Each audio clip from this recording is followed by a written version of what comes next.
ये आज हम लोग बात करेंगे दो रैखिक समीकरण को हल करने का जो गणितीय विधि हम लोग पढ़ रहे थे उसका लास्ट मेथड पढ़ेंगे जो है वज्र गुणन विधि। वज्र गुणन विधि क्या है, जिसको हम लोग क्रॉस मल्टीप्लिकेशन मेथड बोलते हैं। आइए इसको देखते हैं कैसे इससे हम लोग एक रैखिक समीकरण को हल करते हैं। तो यहाँ पर मान लीजिए हमारे पास एक रैखिक समीकरण युग्म है, रैखिक समीकरण युग्म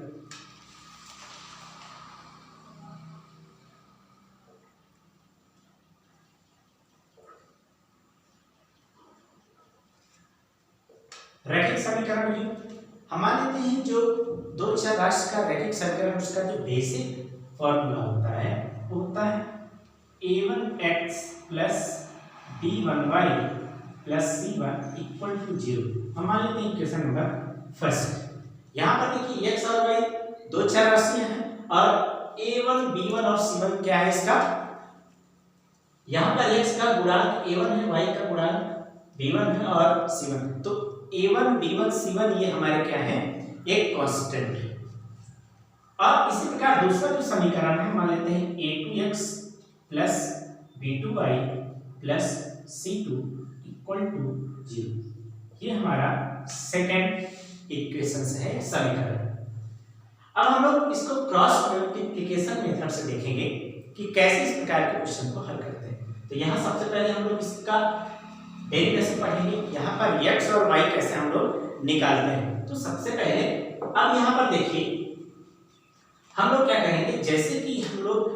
विलोपन विधि में क्या करते थे, एक चर राशि को विलुप्त करके दूसरी चर राशि हम लोग निकालते थे। यहाँ भी कुछ उसी तरीके से करेंगे। सबसे पहले हम लोग इक्वेशन नंबर फर्स्ट में b2 से और इक्वेशन नंबर फर्स्ट से सेकंड में b1 से हम लोग क्या करेंगे, गुणा करेंगे। ऐसा क्यों कर रहे हैं, क्योंकि हमें यहाँ पर सबसे पहले y को क्या करना है, हटाना है और x लाना है। और x हम लोग लाएंगे a b c के फॉर्म में आंसर लाएंगे। तो यहाँ पर आइए देखिए सबसे पहले हम लोग क्या करेंगे, समीकरण, हाँ यहाँ पर हम लोग अब कैसे पता चलेगा कि हम लोग समीकरण एक में b2 से और दो में b1 से गुणा करेंगे। तो यहाँ पर हम लोग सबसे पहले x फाइंड आउट करेंगे, फिर y। तो x निकालने के लिए जो y का गुणांक है समीकरण दो में, y का जो गुणांक है उसका मल्टीप्लिकेशन समीकरण फर्स्ट में करेंगे और फर्स्ट में जो y का गुणांक है उसका मल्टीप्लिकेशन हम लोग समीकरण सेकंड में करेंगे। तो आइए यहाँ पर हम लोग समीकरण फर्स्ट में b2 से तथा समीकरण सेकंड में b1 से गुणा करने पर अब देखिए यहाँ पर हम लोग b1 से मल्टीप्लाई करेंगे तो यहाँ पर होगा क्या, जब b1 से मल्टीप्लाई करेंगे तो b1 a1x प्लस b1 से नहीं b2 से मल्टीप्लाई करना था मुझे, b2 a1x plus b2 b1y plus b2 c1 equal to 0। और हम मान लेते हैं ये इक्वेशन नंबर हमारा क्या है, थर्ड। इसी प्रकार सेकेंड में हम लोग क्या बात b1 से मल्टीप्लाई करेंगे तो b1 a2x plus b2 b1 b2y plus b1 c2 equal to 0। ये हम मान लेते हैं इक्वेशन नंबर फोर्थ। तो इक्वेशन नंबर थर्ड और फोर्थ कैसे बना, हम लोगों ने थर्ड फाइंड आउट किया जब हमने फर्स्ट में b2 से मल्टीप्लाई कर दिया और फोर्थ फाइंड आउट किया जब सेकंड में b1 से मल्टीप्लाई कर दिया। अब यहाँ पर देखिए इक्वेशन नंबर थर्ड में से फोर्थ को क्या करेंगे, सब्सट्रैक्ट करेंगे। अब यहाँ देखिए समीकरण थर्ड में से समीकरण फोर्थ को क्या करेंगे, सब्सट्रैक्ट करेंगे, घटाने पर देखिए यहाँ पर आपका आ जाएगा, हम पहले एक एक टर्म को घटाएंगे यहाँ पर आएगा b2a1x माइनस b1a2x, यहाँ पर ये वाला टर्म आ गया, प्लस अब ये वाला टर्म हम यहाँ पर सब्स्टिट्यूट करेंगे तो आएगा b2b1y minus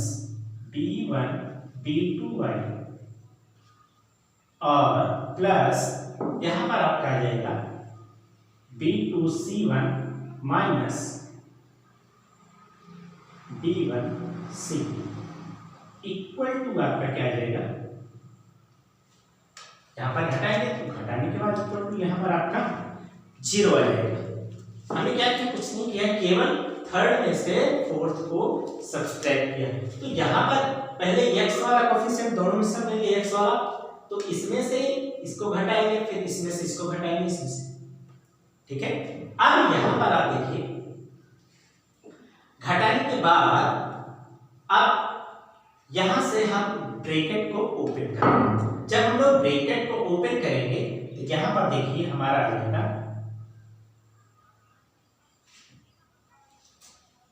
b2a1x minus b1a2x plus b2b1y minus b1b2y plus b2c1 minus b1 equal to, यहाँ पर देखें तो यहाँ पर b2b1y माइनस b1b2 ये माइनस में है और ये प्लस और सेम, तो यहाँ से हमारा क्या हो जाएगा, कैंसिल हो जाएगा। तो बचेगा क्या हमारे पास, अब जरा पर यहाँ देखिए इन दोनों में देखिए कॉमन क्या होगा, कॉमन अगर हम बात करें तो x कॉमन होगा, तो x को हम बाहर ले लें तो बचेगा under bracket b2a1 minus b1a2 यहाँ बचेगा, और इधर देखिए तो यहाँ पर हमारा आ जाएगा प्लस, इसको भी हम ब्रैकेट में ले लेते हैं तो हमारा आ जाएगा b2c1 minus b1c2 equal to 0। अब हम लोग क्या करेंगे, इस वाले टर्म को ट्रांसफर करेंगे आरएचएस में, तो यहाँ से हमारा आ जाएगा x b2a1 minus b1a2 equal to, अब देखिए इधर जाएगा तो ये माइनस हो जाएगा और आपका आ जाएगा b2c1 माइनस b1c2। अब इसके बाद अब यहाँ पर देखिए ये हमारा माइनस में है, तो अब माइनस का हम क्या करेंगे, ब्रैकेट के अंदर मल्टीप्लाई कर देंगे। तो यहाँ पर देखिए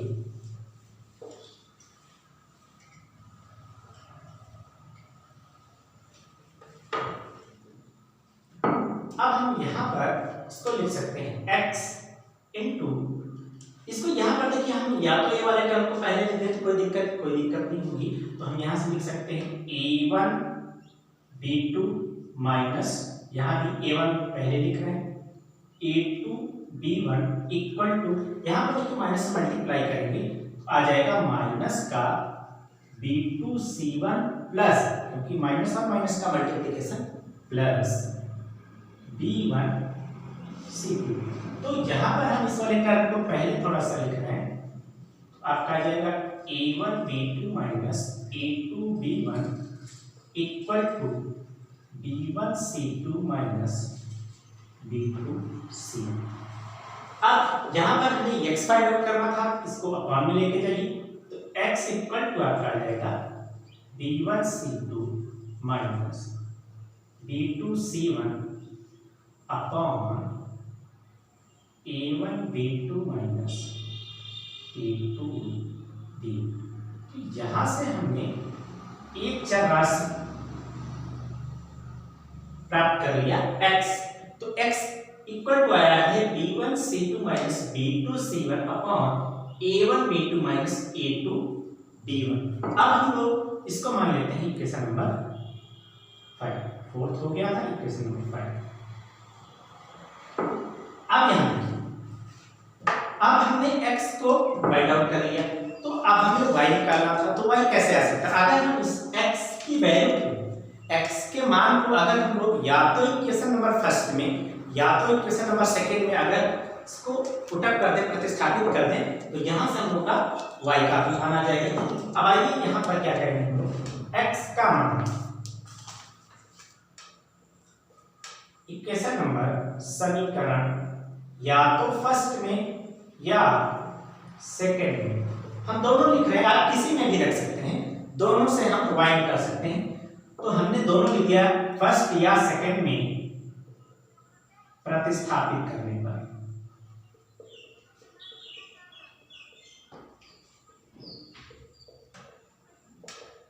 अब देखिए हम फर्स्ट में रख रहे हैं, तो फर्स्ट हमारा था क्या, a1x plus b1y plus c1 equal to 0, यही तो था। अब यहां पर देखिए x का मान अगर रखेंगे तो a1 x का मान हमारा है b1 c1 minus b2 c1 upon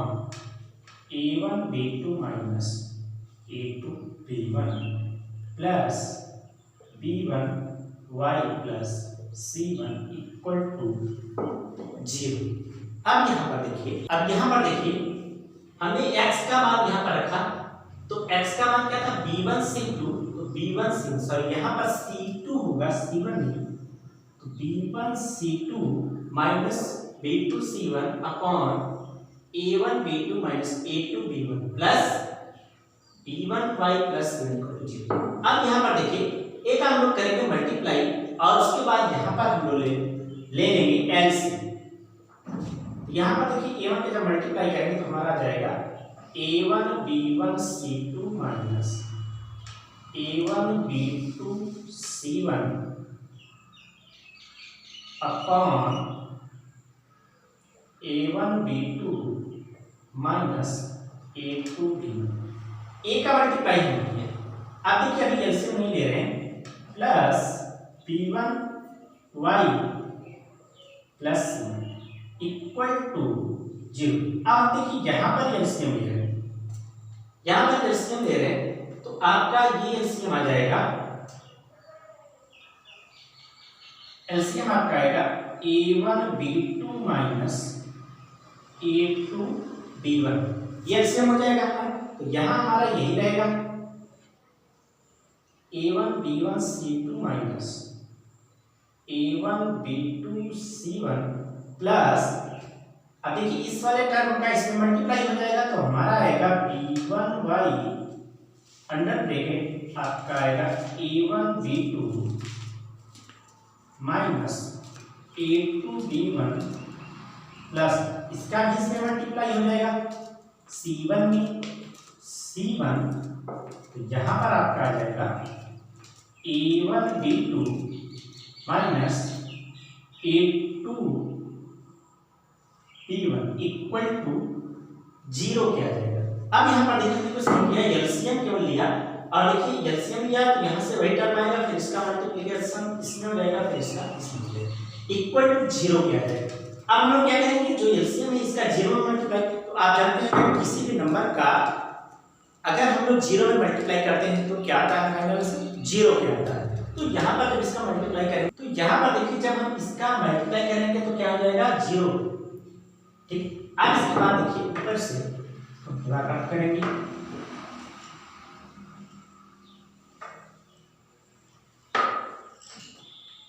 अब यहाँ देखिए अब हम थोड़ा सा ब्रैकेट को ओपन करेंगे, आएगा यहाँ से a1 b1 c1 minus a1 b2 c1 plus, इसको एज इट इज रहने देते हैं, तो यहाँ पे आपका आएगा b1y अंडर ब्रैकेट आपका आएगा a1 b2 minus a2 b1, c1 का हम लोग मल्टीप्लाई करेंगे तो प्लस आपका आ जाएगा a1 b1 c1 का मल्टीप्लाई कर दिया माइनस का a2 b1 c1। अब इसका देखिए इसका मल्टीप्लाई यहाँ पर हो जाएगा तो आपका फाइनली कितना आ जाएगा 0 आ जाएगा, इस टर्म का पूरे यहाँ पर मल्टीप्लाई हो जाएगा तो फाइनल आंसर 0, ये 0 हो जाएगा। हम इसका मल्टीप्लाई नहीं कर रहे हैं, डायरेक्ट 0 कर रहे हैं। अब यहाँ पर देखिए, यहाँ से अगर आप देखिए तो यहाँ पर a1 b1 c1 है और यहाँ है a1 b1 c1, यहाँ पर थोड़ा सा मिस्टेक हुआ, देखिए A1 B2 है तो यहाँ पर आपका आ जाएगा B2, A1 B2 C1 minus A2 B1 C। अब यहाँ देखिए A1 B1 C1 यहाँ है और माइनस का A2 B1 C1 यहाँ पर है। तो अगर हम लोग और यहाँ पर देखिए माइनस A1 B2 C1 यहाँ पर है और A1 B2 C1 यहाँ पर है, तो ये पूरा टर्म प्लस में है और ये क्या है माइनस में, तो क्या हो जाएगा ये टर्म भी हमारा पूरा कैंसिल आउट हो जाएगा। तो आपका बचेगा क्या, इस वाले टर्म को हम थोड़ा यहाँ ला रहे हैं, आपका आ जाएगा A1 B1 C1 minus A2 B1 C1 equal to, अब देखिए अब हम लोग इस पूरे टर्म को आरएचएस में ट्रांसफर करेंगे, तो यहाँ पर देखिए प्लस का है पूरा उधर जाएगा तो माइनस का हो जाएगा, तो माइनस का B1 Y और ब्रैकेट में ऐसे ही रहने देते हैं A1 B2 minus A2 B1। अब यहाँ पर देखिए हम B1 यहाँ से कॉमन ले रहे हैं, तो जब B1 यहाँ से हम लोग कॉमन लेंगे तो अंडर ब्रैकेट बचेगा क्या, अंडर ब्रैकेट बचेगा A1 C1 और यहां बचेगा आपका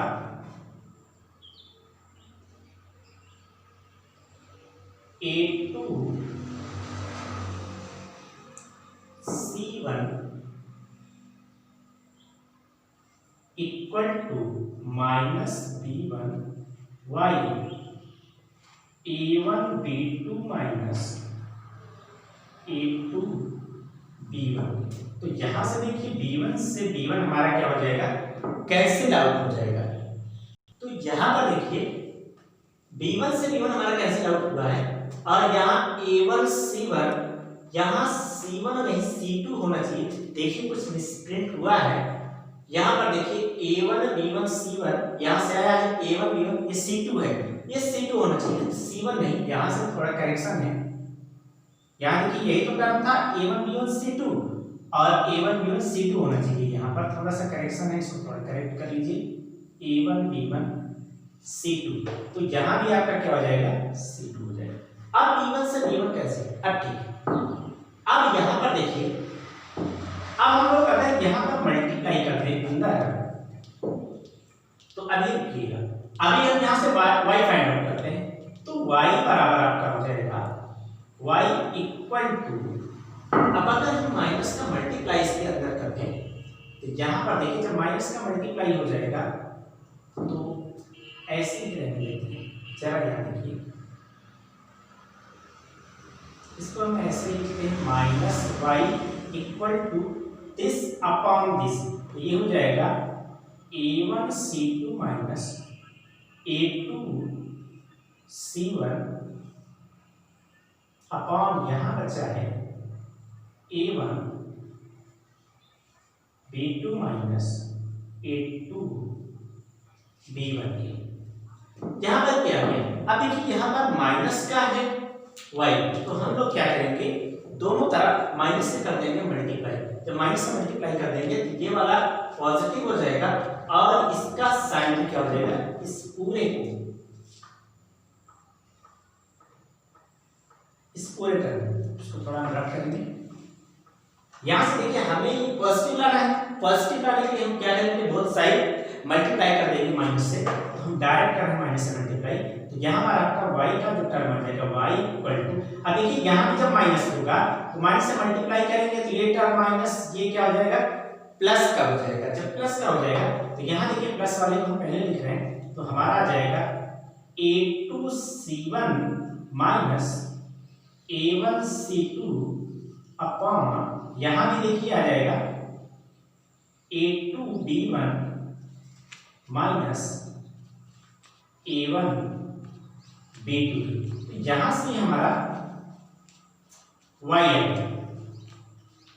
तो ये हमारा दूसरा आ गया y, तो y बराबर क्या आया A2 C1 minus a1c2 upon a2b1 minus a1b2। हम मान लेते हैं इसको इक्वेशन नंबर फिफ्थ हो गया था, ये 6 इक्वेशन नंबर 6 हो गया। अब आइए तो हमारा y इक्वल टू आ गया है a2c1। हाँ याद देखिए, जब माइनस से मल्टीप्लाई करेंगे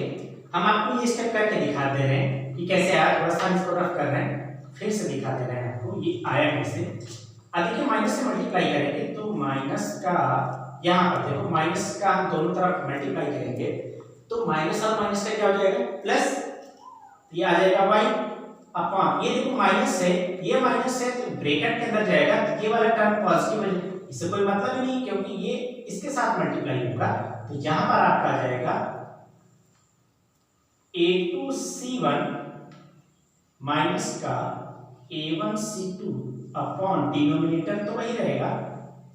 a1b2 माइनस a2b1। तो y का मान हमारा ये आ जाएगा। अब हम मान लेते हैं इक्वेशन नंबर इसको 6। अब इक्वेशन नंबर 6 हो गया तो यहां से हम लोग ने x का मान निकाल लिया और y का मान। अब x और y का मान जब निकल आया तो यहां पर देखिए, तो अगर हम लोग की अगर वैल्यू किया है तो x और y का वैल्यू रख के हम लोग पद से गुणनखंड विधि से x और y का मान निकाल सकते हैं। इसको थोड़ा सा हम लोग और सिंपलीफाई करते हैं तो जरा देखिए, अगर हम लोग 6 और जो हमारा x जो हमने इक्वेशन 5th माना था, अगर 5th और 6 दोनों को अगर हम लोग क्या करें तुलना करें, तुलना कराने के लिए जरा यहां पर थोड़ा सा और देख लीजिएगा कि अगर हम लोग यहां से दो स्थितियां आती हैं, दो केस यहां से बनते हैं। दो केस का मतलब क्या कि अगर यहां पर देखिए x और y अर्थात इक्वेशन नंबर 6 और 5th में देखिए तो जो हम यहां पर डिनोमिनेटर है अर्थात a1b2 माइनस a2b1 दोनों में क्या है सेम है, दोनों में सेम है। तो यहां से अगर हम लोग बात करें केस नंबर फर्स्ट या पहली स्थिति पर बात करें,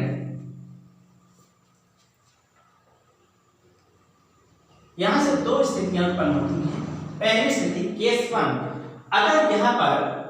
अगर a1b2 माइनस a2b1 अगर इसका मान a1b2 माइनस a2b1 अगर इसका मान 0 नहीं है अर्थात does not equal to 0 अर्थात 0 नहीं है, 0 के अलावा कोई नॉन 0 है, 0 के अलावा कोई भी संख्या है 1 2 3 4 कुछ भी है, तो अगर ये 0 नहीं के बराबर है इसका मतलब ये हो गया कि अगर 0 नहीं है तो यहाँ पर a1 और a2 का जो रेशियो है ये b1 और b2 के रेशियो के बराबर नहीं होगा। और जब इन दोनों के रेशियो आपस में बराबर नहीं होंगे तो इसका मतलब ये हुआ कि इन दोनों का एक और केवल एक ही क्या होगा हल होगा, सॉल्यूशन होगा। इसका मतलब यहां से एक स्थिति ये आई कि अगर दोनों का अंतर 0 के बराबर नहीं है अर्थात 0 के अलावा कोई है, इन दोनों का a1/a2 और b1/b2 का जो अनुपात होगा ये आपस में बराबर नहीं होगा, और बराबर नहीं होने का मतलब इसका कोई ना कोई एक हल होगा। तो इसलिए हम कहेंगे इसके एक अद्वितीय हल होगा। इसका मतलब इसका केवल और केवल एक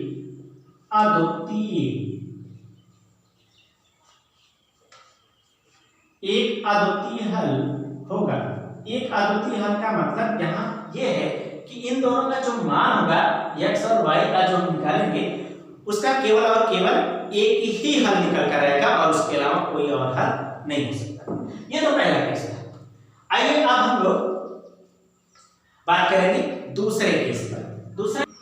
अब हम लोग बात करेंगे स्थिति 2 पर अर्थात केस सेकंड पर। तो सेकंड केस देखिए क्या है।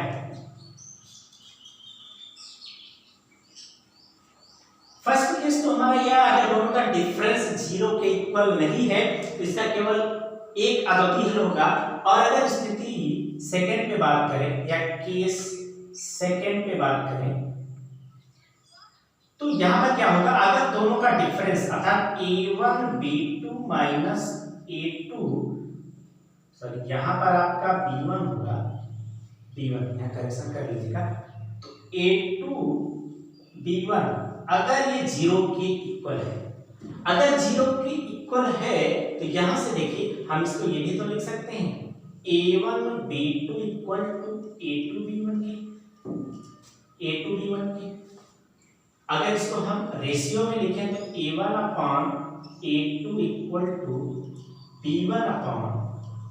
b2, मतलब क्या निकल कर आया, अगर दोनों का डिफरेंस अर्थात जो डिनोमिनेटर था अर्थात x और y का जो नीचे अपॉन हर की जो वैल्यू थी, अगर यही था a1 b2 minus a2 b1, अगर दोनों का अंतर 0 के बराबर है तो 0 के बराबर है, इसका मतलब इसको हम ट्रांसफर अगर उधर करेंगे तो a1 b2 equal to a2 b1 की हो जाएगा और इनका रेशियो आपस में क्या होगा, हाँ जहां पर देखिए थोड़ा सा b2 होगा b1 अपॉन b2, थोड़ा सा जल्दबाजी में थोड़ा मिस्टेक हो जा रहा है। अब देखिए यहाँ पर a1 upon a2 equal to b1 upon b2 के हो जाएगा, इसका मतलब दोनों का क्या है, रेशियो जो है वो आपस में क्या है, बराबर है। अगर दोनों का रेशियो बराबर है तो हम मान लेते हैं कि दोनों का जो रेशियो है कोई एक कांस्टेंट है,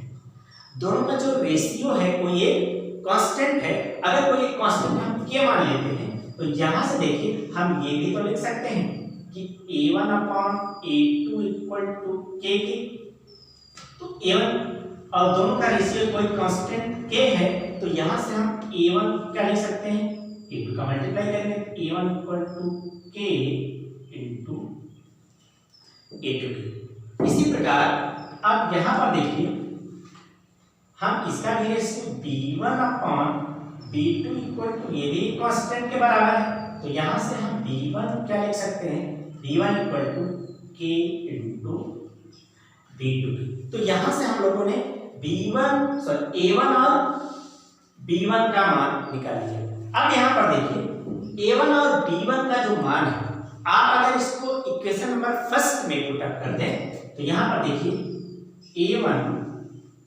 और b1 का जो मान है इक्वेशन नंबर फर्स्ट में रख दीजिए, समीकरण 1 में रखने पर, एक में रखेंगे तो एक समीकरण हमारा था क्या, वो था a1x plus b1y plus c1 equal to 0, यही तो था। अब यहाँ पर a1 की वैल्यू रखेंगे तो क्या आ जाएगा k into a2 plus b1 की जो वैल्यू रखेंगे तो क्या आ जाएगा k, और यहाँ x भी तो है x रहेगा, फिर k b2 into y plus c1 equal to 0 क्या है। अब इसके बाद देखिए यहाँ पर अगर देखें तो k कॉमन हो रहा है तो k को हम लोग बाहर ले लेते हैं, इसको यहाँ से रफ करेंगे थोड़ा सा। अब यहाँ देखिए जब k हम लोग क्या करेंगे, कॉमन ले लेंगे तो k कॉमन हो जाएगा, बचेगा आपका a2x plus b2y plus c1 equal to 0 किया जाएगा। अब अगर हम लोग इसको मान लेते हैं इक्वेशन नंबर 6 तक हो गया तो 7, इक्वेशन नंबर 7। अगर यहां पर देखिए जो इक्वेशन 7 है, अगर इस इक्वेशन की तुलना हम लोग इक्वेशन सेकंड से कर दें, इसकी तुलना हम लोग क्या करें सेकंड से कर दें। जरा देखिए यहां पर लिख रहे हैं समीकरण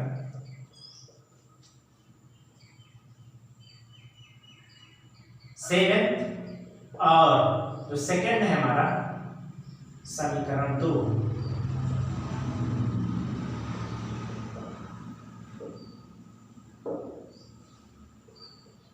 की तुलना करने पर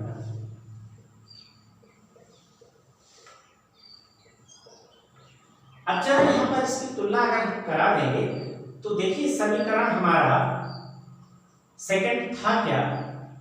a2x plus b2y plus C2 equal to 0। ये तो हमारा सेकंड इक्वेशन था। अब देखिए इसका मतलब ये हो गया कि अगर इन दोनों की आपस में तुलना करा दी जाए तो यहां से देखिए जो हमारा यहां a2x + b2y + c1 = 0 था और k इसके साथ मल्टीप्लिकेशन में था। तो अब यहां पर देखिए इसको हम और क्या लिख सकते हैं, इसको जरा हम और सिंपलीफाई करते हैं। इसको हम लिख सकते हैं a2x + b2y, c2 को उधर ट्रांसफर करेंगे तो आ जाएगा माइनस का c2 और यहां पर देखिए इस पूरे की वैल्यू किसके इक्वल है, -c2 के। अगर हम इसका मान पुट अप करते हैं इसमें, इसका मान अगर हम लोग इसको मान लेते हैं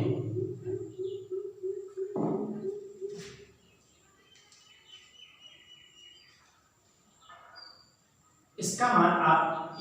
ऐसा कहेंगे, चलो एक इक्वेशन नंबर हम लोग इसको नेक्स्ट मान लेते हैं 8। अब इक्वेशन 8 की जो वैल्यू है वो पुट अप कर देंगे किसमें, 7। जब 7 में हम लोग पुट अप करते हैं तो यहां पर देखिएगा समीकरण 8 की जो वैल्यू है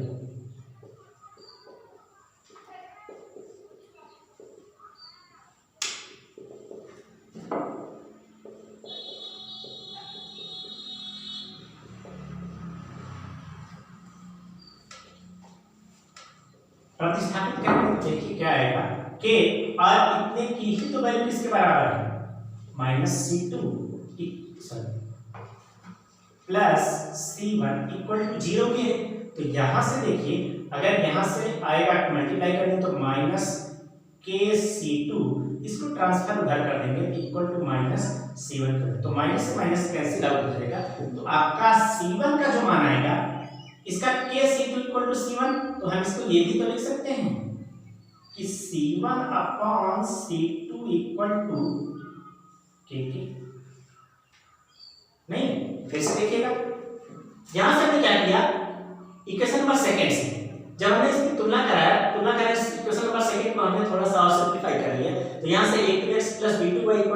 -c2, इसका मान हमने यहां पर -c2 रख दिया। तो -c2 रख दिया तो यहां पे हमें रेसिड्यू करा दिया कि जो कांस्टेंट वाला टर्म था, अर्थात जो इक्वेशन फर्स्ट और सेकंड में जो कांस्टेंट वाला टर्म था c1 और c2,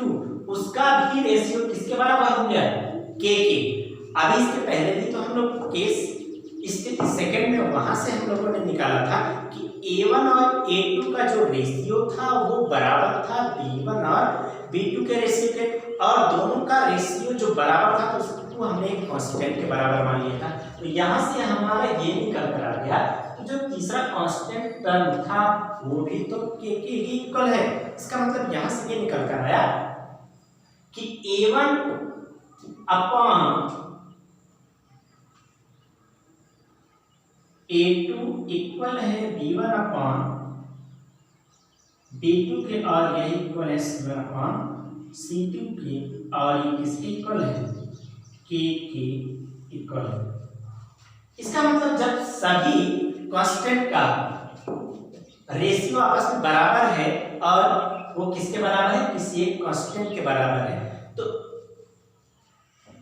इस स्थिति में इसके कितने हल हो सकते हैं,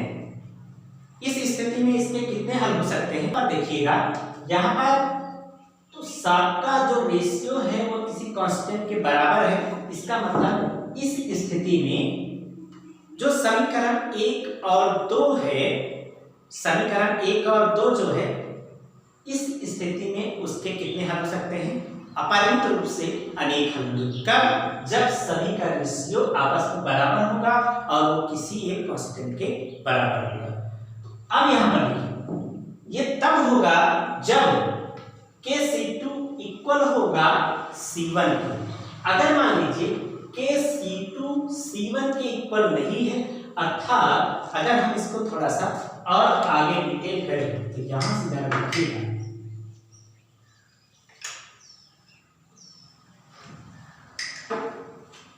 यहां से तो अभी हम लोग का निकल के आया कि kc2 इक्वल था c1 के, तो इसके अपार्थिक समीकरण 1 और 2 के अपार्थिक रूप से अनेक। अगर मान लीजिए डज नॉट इक्वल, इसका आपस में ये एक दूसरे के बराबर नहीं है, इसका मतलब कभी भी C1 और C2 का जो रेशियो होगा वो कभी भी कांस्टेंट के बराबर नहीं होगा, अर्थात C1/C2 does not equal to constant के, और कांस्टेंट के बराबर नहीं होगा। इसका मतलब ये हुआ कि A1/A2 इक्वल होगा B1/B2 के, ये तो आपस में बराबर होगा, और अगर बराबर नहीं है C1/C2 की, क्योंकि अगर बराबर नहीं है तो इस कंडीशन में आपका क्या होगा, जो इक्वेशन नंबर फर्स्ट और सेकंड है उसके केवल और केवल, इस कंडीशन में समीकरण फर्स्ट और सेकंड के एक भी हल नहीं होंगे। तो यहां पर आप लिखोगे समीकरण फर्स्ट और सेकंड का कोई भी हल नहीं हो सकता।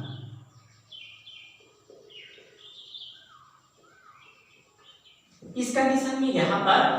कोई इसका हल नहीं हो सकता। तो यहां पर हम लोगों ने 3 कंडीशंस पढ़ी, और जो पढ़ी उसकी अगर हम डायरेक्ट उसको यहां पर लेते हैं कि समीकरण फर्स्ट और सेकंड जितनी अभी पीछे चर्चा किया हम लोगों ने, तो उसका अगर संक्षेप में बात करें तो हमने ये फाइंड आउट किया था पहला कि जब दोनों का डिफरेंस इक्वल नहीं था तो उस कंडीशन में A1/A2 वो इक्वल नहीं था किसके, B1/B2 के, और उस कंडीशन में दोनों समीकरण का केवल और केवल एक अद्वितीय हल था। तो यहां से हम लोग का निकल कर आया था अद्वितीय हल, समीकरण के अद्वितीय हल, अर्थात केवल और केवल एक हो सकता है। और दूसरा हम लोगों ने ये पढ़ा कि जब सभी का रेशियो आपस में बराबर होगा, A1/A2 equal to B1/B2 equal to C1/C2 के, तो यहां पर समीकरण 1 और 2 के अपरिमित रूप से अनेक होंगे।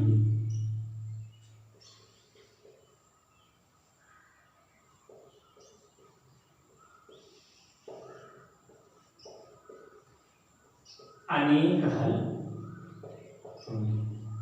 और तीसरा हम लोगों ने ये भी पढ़ा था कि अगर A1/A2 तो इक्वल है B1/B2 के, does not equal to C1/C2 के, तो इस कंडीशन में कोई भी हल नहीं होगा, कोई हल नहीं होगा, कोई हल नहीं होगा। तो ये तो हमारा था पूरा का पूरा डेरिवेशन, जहां से हम लोगों ने x और y का क्या फाइंड आउट किया था, x और y का मान निकाला था, और वहां से ये 3 निष्कर्ष हम लोगों ने निकाले थे कि दोनों समीकरण के किस किस कंडीशन में हल हो सकते हैं कि नहीं। तो यहाँ पर x और y का जो मान आया था वो हम लोग को याद नहीं करना है, उसको हम लोग आसानी से कैसे प्राप्त कर सकते हैं उसको जरा संक्षेप में देख लीजिए। अब हम इसको यहाँ से थोड़ा सा रफ कर रहे हैं।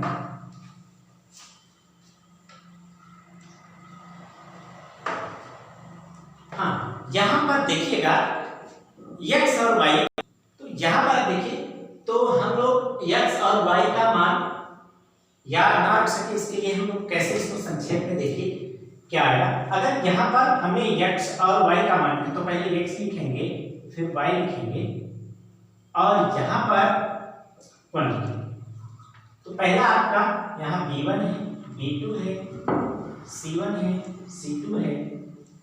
A1 A2, फिर से यहाँ पर B1 और B2। तो यहाँ पर देखिए x और y का हमको गुणा कैसे याद रखना है इसका मान, तो हम लोग क्या करेंगे, यहाँ पर क्रॉस मल्टीप्लाई करेंगे यहाँ पर, अर्थात x वाला टर्म अगर हमको याद रखना है तो x